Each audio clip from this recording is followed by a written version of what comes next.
with the broadcast. Now, could there be a conspiracy to make ODM leader Raila Odinga president in 2022 by hook or crook?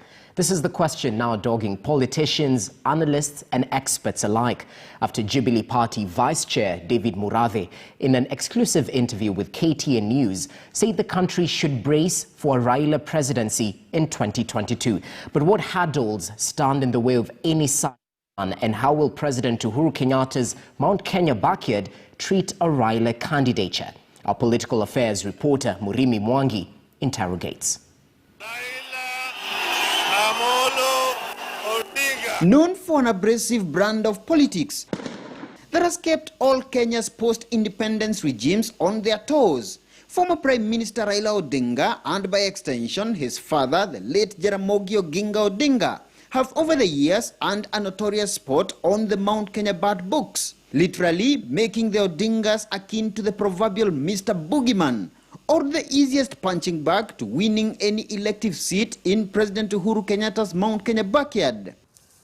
But Odinga may have turned this tide if the latest statement by Kenyatta's close ally and Jubilee Party Vice Chair David Murathe is anything to go by. We think it is time Kenyans rewarded the long years of the struggle of Raila Amolo Odinga. They owe it to him.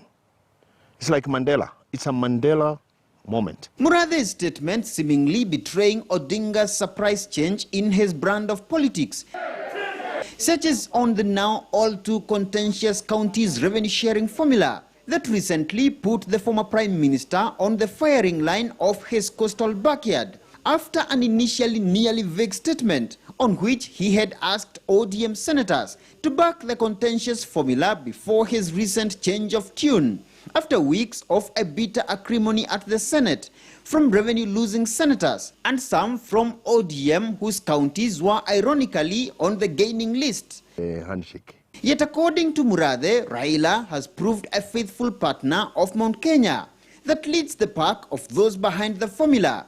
Raila's people from Migori, from Homa Bay, from Siaya, from Kisumu, they voted for us. They voted with us. It will be much easier for Raila Amolo Odinga to come to Mount Kenya than the deputy president. Karibu Baba! Unlike Odinga's ODM party, that is yet to publicly formalize its cooperation with Jubilee, Odinga's 2013 and 2017 running mate Kalonzo Musyoka's Wiper Party is already on course to seal a full coalition agreement with Jubilee. But Murathe says even Kalonzo should pave the way for Odinga on the 2022 presidential ballot. I don't know what the arrangements are on the NASA side. But if you ask me, I would like him also to let Raila run. Let him understudy Raila as a deputy and the president in waiting. Raila had previously been a darling of the mountain after retired President Mwai Kibaki's 2002 win. That ended the Independence Party KANU's near 4-decade rule.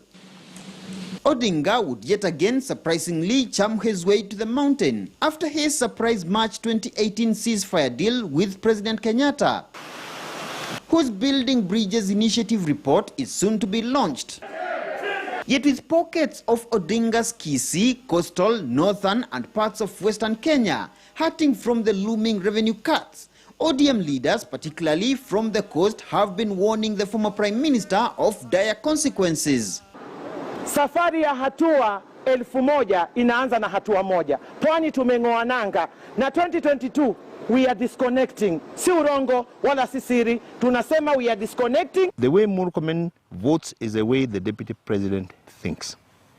And on this one, we believe there were an anti-Mount Kenya agenda.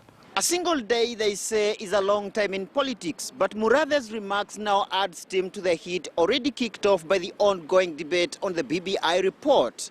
Murimi Mwangi, KTN News in Nairobi.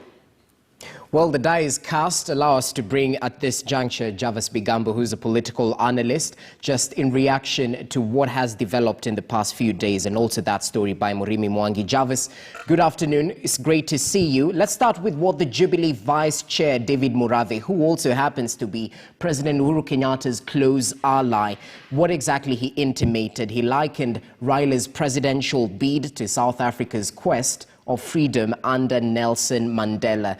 And he also said it's easier to sell Raila than Ruto in Central. What's your quick reaction to this statement as we build up on it?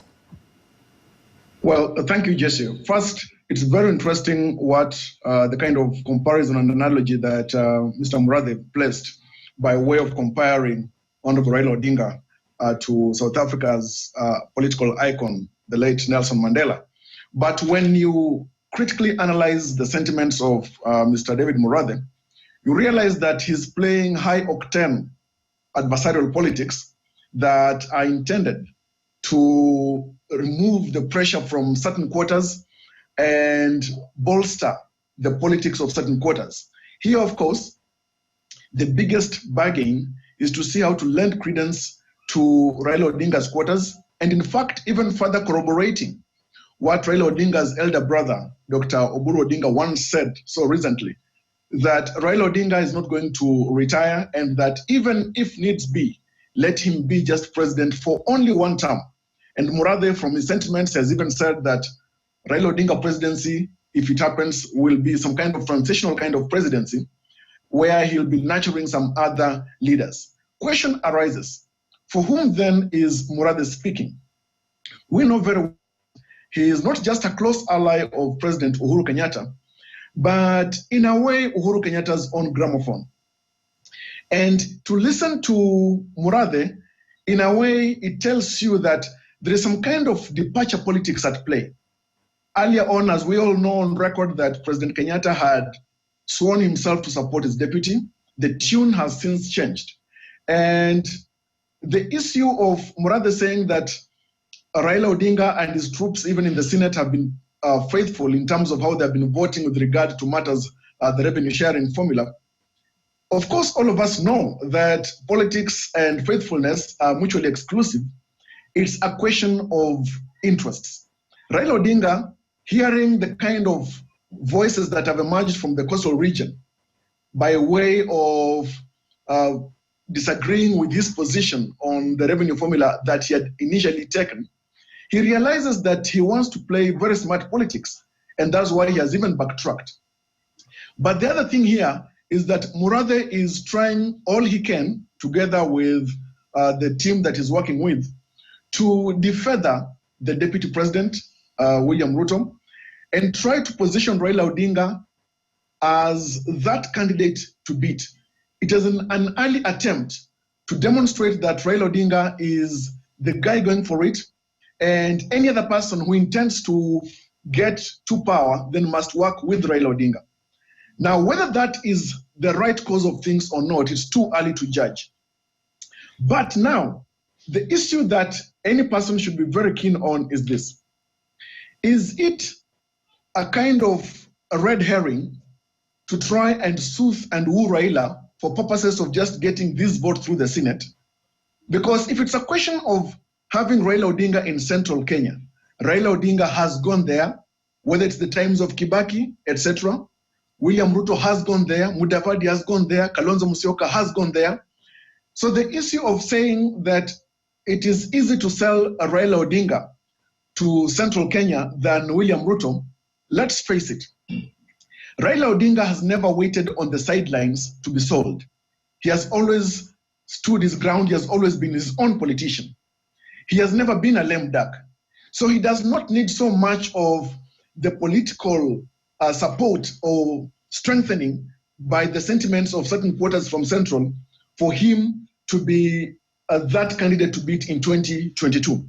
But factually speaking, having Raila Odinga on the ticket, or the prospects of having Raila Odinga on the ticket, increases the voltage of kind of politics and the kind of succession battle that awaits the presidential contest in 2022. Javas, you have a point there. Selling Raila presidency in Mount Kenya. This is a man who stands for himself, as we've seen in history. But previously, Raila Odinga was painted as the target man in order to win an elective seat. You know what I mean. But with the paradigm shift that we've seen right now by some leaders from Mount Kenya, has Raila successfully turned this tide? Can he actually garner votes in Mount Kenya that will permit him to the presidency? Raila would easily galvanize the Mount Kenya vote by demonstrating his truthfulness, sincerity to the serious political interests of the Mount Kenya leadership. And here we are talking about the Mount Kenya elite.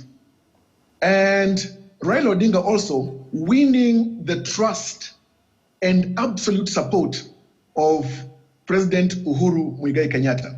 That will be very important. And the other thing, if at all, President Kenyatta himself, together with other leaders from the central region, will walk hand in hand with Raila Odinga through every county in central, through every sub-county in the central region. All right. And Kenyatta pouring his heart out to request the people, to plead with the people that this is the candidate that he wants. But you remember, he needs to make a point as to why it is important for Raila Odinga to succeed him and not any other person. Remember too that during the 2017 elections, President Kenyatta himself used to plead so much, even campaigning in the rain, to make sure that he gets the central vote. If at all himself, for re-election, he had to plead that much. What about just coming out to endorse Raila Odinga alone? That's a proper point, Javas. And I mean, they say a day in politics is like a lifetime, and 2022 is definitely nearing. My last question to you: how instrumental is the passing of the BBI report, solving the stalemate in the Senate over the county revenue allocation? How exactly is this instrumental in the Kenyatta-Odinga alliance? Remember that the BBI issue, the Building Bridges Initiative, is the heart of the political coalition or partnership between Raila Odinga and Uhuru Kenyatta. And that is the weight that has been given from the time of the handshake.